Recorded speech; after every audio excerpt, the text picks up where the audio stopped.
So, have you ever stopped to think about what the media is actually supposed to be doing in a democracy? I mean, we all see it as just reporting the news, right? But its ideal role is so much bigger, so foundational. Of course, the reality, well, that's way more complicated. So let's dive in.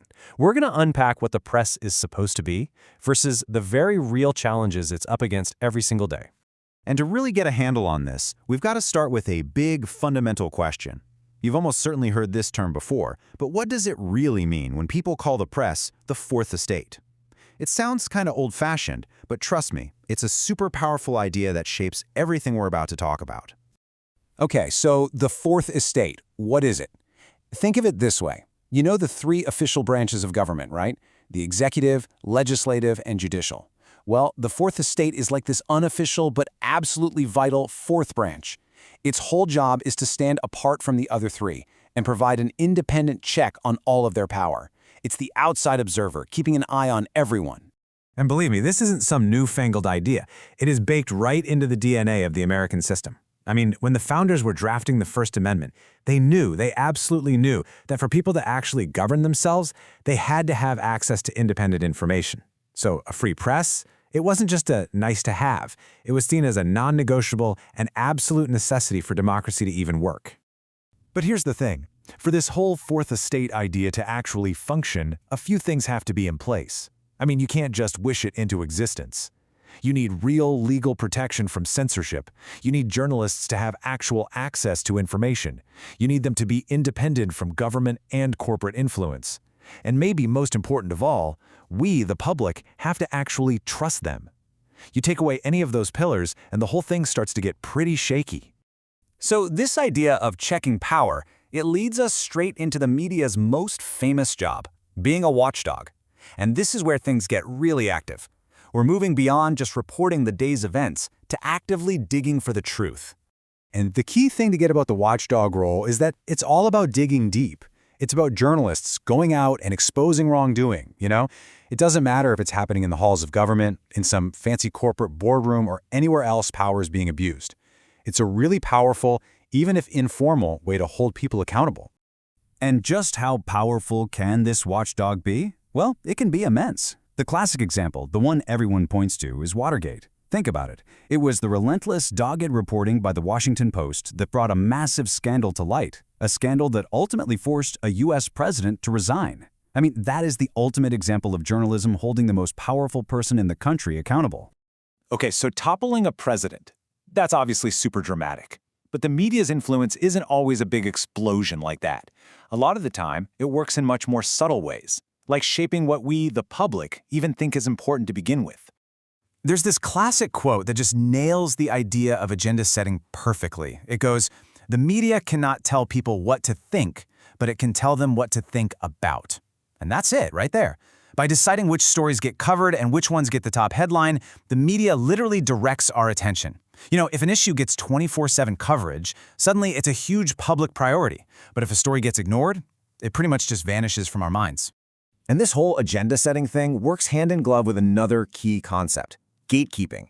They're like two sides of the same coin. So if agenda-setting is about what we talk about, then gatekeeping is the step before that. It's the moment when editors and producers look at thousands of things happening in the world and decide, okay, this is news and that isn't. Together, these two jobs, gatekeeping and agenda-setting, basically filter and shape our entire public debate. All right, so up to now, we've been talking about the media in this kind of ideal world, right? The watchdog, the fourth estate, it all sounds great on paper.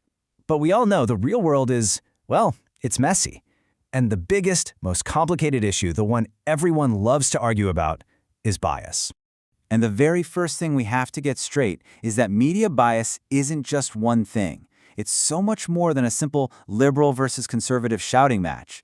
To really understand what's going on, we have to break it down into a few different types, because each one messes with the news we get in a totally different way.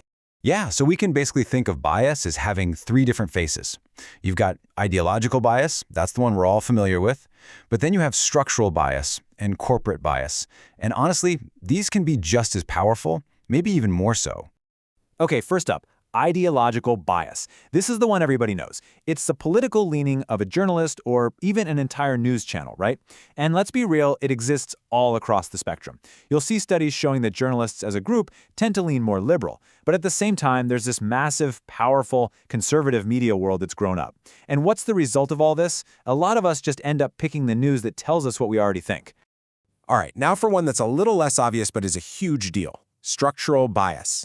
Now this one has pretty much nothing to do with politics. It's all about the business of news. See, to get eyeballs, to get ratings and clicks, news outlets have this built-in need to favor certain kinds of stories. You know, the ones that are dramatic, full of conflict, and focus on who's fighting who, rather than the boring details of policy. In this chart, it's a perfect example of what I'm talking about. Just think about any election coverage you've ever seen. How much of it is about the horse race? You know, who's winning, who's losing, what's the latest poll saying, versus what the candidates actually want to do. That massive focus on the race instead of the substance, that is structural bias in action. And last but not least, we've got corporate bias. Here's the deal. Most of the media outlets you see are owned by just a handful of gigantic corporations. Now, this creates a potential problem, right? There's a risk that the news division might steer clear of stories that make its parent company or its advertisers look bad. It really makes you wonder just how independent the editors can truly be. So, after all that, the ideal version, the messy reality, the big question is, what do we do about it? How can we get smarter about the news we consume every day? Well, it really comes down to having the right tools in your back pocket so you can see what's really going on behind the headlines. So here it is. This is your critical toolkit. The next time you're watching the news or scrolling through an article, just ask yourself these 3 quick questions. 1, is there a really obvious political slant here? Boom, that's ideological bias. 2, is this whole story just being framed as a big fight or a race with all the nuance stripped out? Yep, that's structural bias. And 3, do I have any idea who actually owns the company that made this news? That's where you start thinking about corporate bias. And all of this leaves us with one last really big question for today's world. We talked about how traditional media used to be the gatekeepers, right? But we live in an age of infinite information. Anyone can publish anything. So those old gates, they've been completely torn down. Which makes you wonder, who's the gatekeeper now? Who, or maybe what, is filtering our information?